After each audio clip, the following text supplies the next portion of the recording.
Indo British advanced pain clinic, నొప్పి మాయం, surgery దూరం. For appointments 9155515563.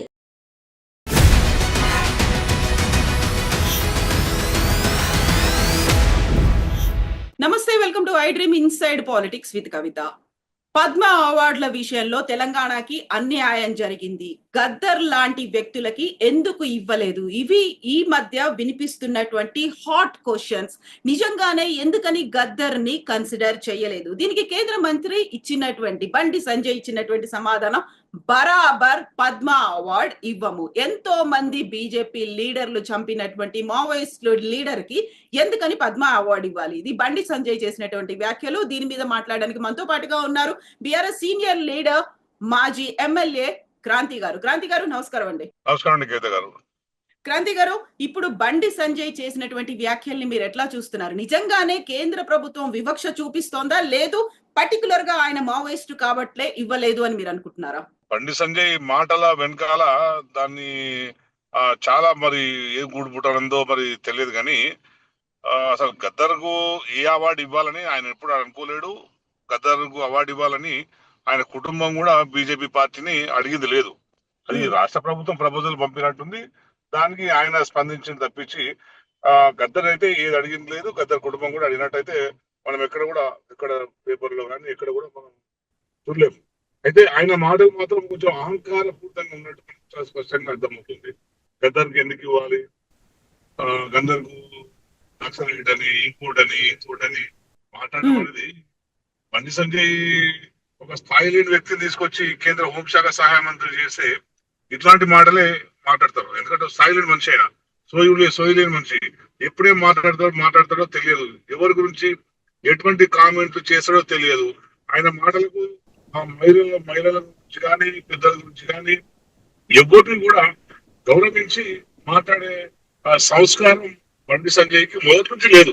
మనం చూస్తున్నాం కదా, ఆయన ఏం మాట్లాడినా సంచలనం కావాలి, నా మాట మొత్తం రాష్ట్రంలో పతాక శీర్షికలు పోవాలి అనే ఒక దృష్టికోణంతోనే ఆయన మాట్లాడుతున్న తప్పించి నిజంగా సీరియస్ పొలిటిషియన్ గా మాట్లాడుతున్నట్టయితే నేను అనుకోవట్లేదు. ఏదైనా సరే ఆయన వ్యాఖ్యల్ని మాత్రం నేను తీవ్రంగా ఖండిస్తున్నాను. గద్దర్ అనే వ్యక్తి ఆ పద్మశ్రీ పద్మవిభూషణ్ కంటే కూడా అద్భుత మంచి అవార్డు అవసరం వ్యక్తి. ప్రభుత్వం చేసి కానీ ఇస్తే తప్పేం లేదని కూడా మేమంటాం, క్లియర్ అని కూడా మేము డిమాండ్ చేస్తాం. ఇప్పుడు గద్దర్ చేసినటువంటి పని వల్ల చాలా మంది చనిపోయారు. అందులో ఏబీవీపీ లీడర్లు ఉన్నారు, బీజేపీ లీడర్లు ఉన్నారు. గతంలో మావోయిజం అన్నాడు, లేకుంటే బుల్లెట్ రాజ్యం అన్నారు. ఈ బాటను పట్టిన వాళ్ళు చాలా మంది ఉన్నారు. అలాంటి వ్యక్తికి మేము ఎలా ఇస్తాము అనే ఒక మాట బండి సంజయ్ క్లియర్ గా చెప్తున్నారు.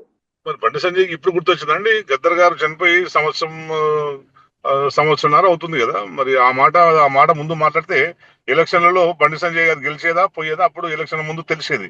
ఇప్పుడు మాట్లాడుతున్నారు గద్దర్ గారు బీజేపీ నాయకులను చంపించిండు, అది చేయించిండు అన్నది. మరి గద్దర్ గారు తో కలిసి బీజేపీ నాయకులు చాలా మంది కూడా తెలంగాణ ఉద్యమంలో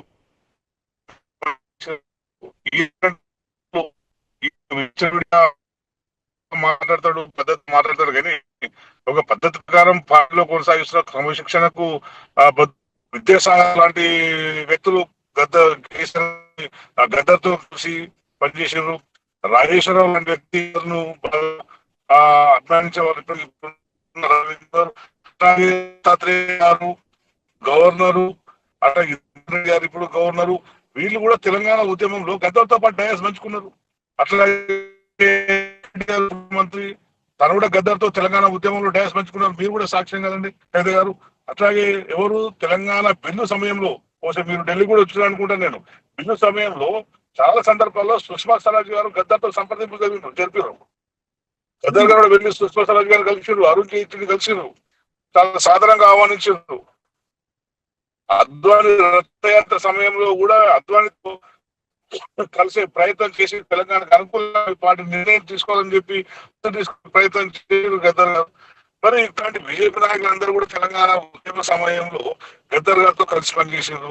గద్దర్ గారేమో ఆర్ఎస్ నుంచి ఆర్ఎస్ఎస్ వరకు కలిసి ఉండే ఐడియాలజీ కలిగిన వాళ్ళందరూ కూడా కలిసి ఉద్యమంలో నడవాల్సిన అవసరం ఉంది తెలంగాణ సాధనకైనా. గద్దర్ గారేమో అంతటి విశాల దృక్పథంతో గద్దర్ గారు పనిచేస్తే, ఇప్పుడు బండి సంజయ్ గారు న్యారో దృక్పథంతో ఒక న్యారో మైండెడ్ తోని గద్దర్ గారు వ్యాఖ్యలు చేయడం అనేది ఆయన అంటే ఆ స్థాయి లేదని మనకు అర్థమవుతుంది. ఆయన ఏ స్థాయిలో మనం స్పష్టంగా అర్థం చేసుకోవచ్చు.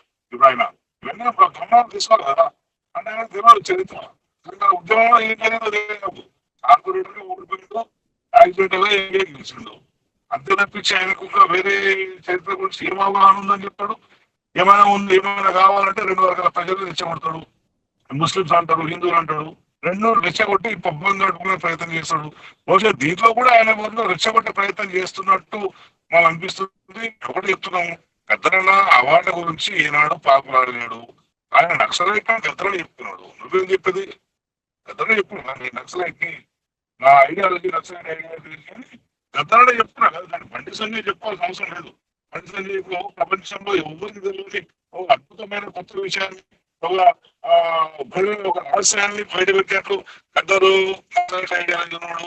అందుకే మేము ఆయన ఇప్పుడు కొత్త విషయం చెప్తున్నా ఆయన చెప్పాల్సిన అవసరం లేదు కదా. అది ప్రభుత్వం ఆయనే చెప్పుకున్నాడు, నేను నక్సలైట్ ఐడియాలజీని నేను ఇది చేస్తానని చెప్పి గద్దరనే చెప్పుకున్నాడు. కొత్త చెప్పాల్సిన అవసరం లేదు. ఇప్పుడు గద్దర్ తో పాటుగా మాట్లాడటం కరెక్ట్ కాదని మేము అనుకుంటున్నాం. ఇప్పుడు గద్దర్ తో పాటుగా ఇంకా 4 పేర్లని మేము సిఫార్సు చేశాము. ఆ రికమెండేషన్స్ ని కేంద్రం అసలే పట్టించుకోలేదు. దీనిపై మేము కేంద్రానికి ఒక లేఖ రాయబోతున్నామని సీఎం రేవంత్ రెడ్డి అనౌన్స్ చేశారు. ఆల్రెడీ గద్దర్ భార్య విమలకు కూడా ప్రధానమంత్రి నరేంద్ర మోదీకి ఒక లేఖ రాశారు. మీరు కన్సిడర్ చేస్తుంది కేంద్ర ప్రభుత్వం అని మీరు అనుకుంటున్నారా? అది కేంద్ర ప్రభుత్వం కన్సిడర్ చేస్తుందా లేదా అనేది వాళ్ళు ఆలోచించుకోండి. కానీ ఇట్లాంటి మనస్తత్వం ఉన్న వ్యక్తులు ఇచ్చే అవార్డులు ఇంకేం ఆశిస్తామండి? ఇట్లాంటి వ్యక్తుల గురించి ఇచ్చే అవార్డుల గురించి. సో అది వాళ్ళ కుటుంబం కనుక అట్లా కోరుకుంటే కనుక మరి కేంద్ర ప్రభుత్వం ఏ నిర్ణయం తీసుకుంటూ 100% గద్దరు అవార్డులకు అర్హుడు కాదు అని అనడం తప్పు.